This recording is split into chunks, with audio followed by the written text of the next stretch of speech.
قصه مردی که با یوز پلنگان دوید، بیژن نجیدی نام قصه‌ش، یک کتاب قصه به همین نام. بیژن نجیدی زاده خاش بود اما از خانواده گیلک، در واقع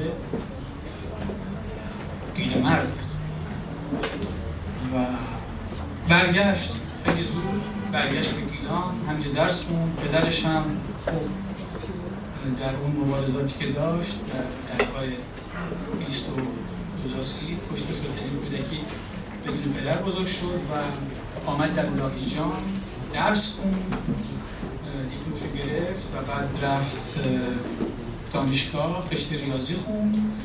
در دهه 40 برگشت و در لاهیجان دبیرستان‌های این شهر شد.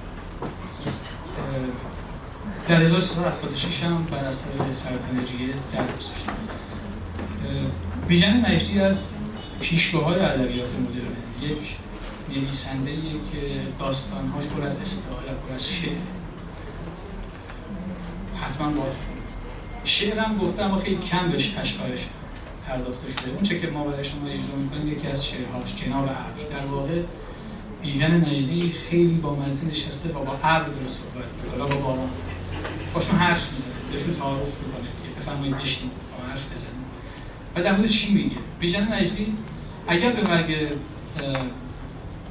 طبیعی مرد، یکی 2 سال قبلش جزو اون مینیبوسی بود که افرادی بود توش نشسته بودن و قرار بود برن تو درباره در ماجرای گرجستان، در ماجرای رفع زنجیری. اما خب حفظ شد و یکی 2 سال بعد سرطان ریه اون رو از ما گرفت. به هر حال حرف‌هاشو در این ترانه زده و اونجا داره از ستاره‌هایی صحبت میکنه که بر خاک افتادن، ستاره‌هایی صحبت میکنه که نقش ستاره دیگر رو بر دست گرفتن. این تصویرها تصویرهای آشنایی برامون.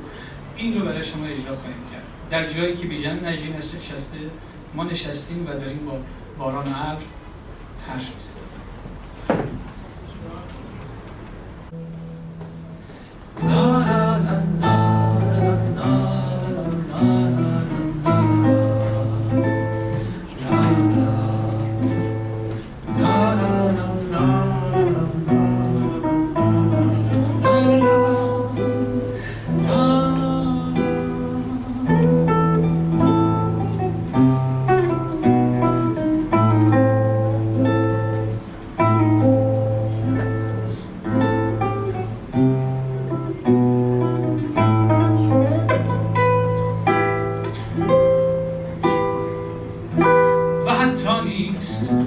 نیمکتی بر باز که بنشیند گاهی ابر.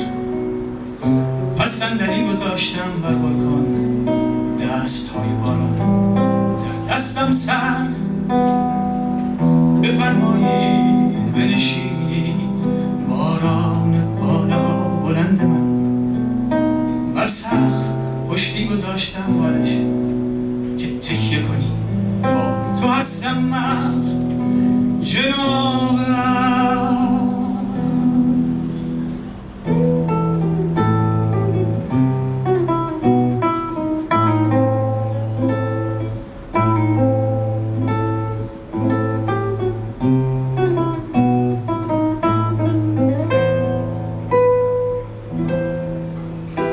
خب بیا حرف بزنیم، حرف بزنیم، حرف بزنیم.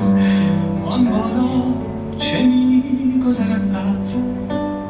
فرشتگان خوبند، خورشید پیر شده، ماه چه کار می‌کند؟ 3-4 شب پیش همین طرف‌ها بود، همین طرف‌ها ابر. پشت شاخه انجیر در آغوش درخت حیات من. راستی شما هم سنگ‌ها را می‌بینید ابر، آن سنگ‌ها یا تکه‌های شان. شاید منظومه آنجاست که شلیک می‌کند به منظومه دیگر. ستاره‌ای دیدید، سوگوار ستاره با نقش ستاره‌ای در دست. آیا دیدید نقش ستاره‌ای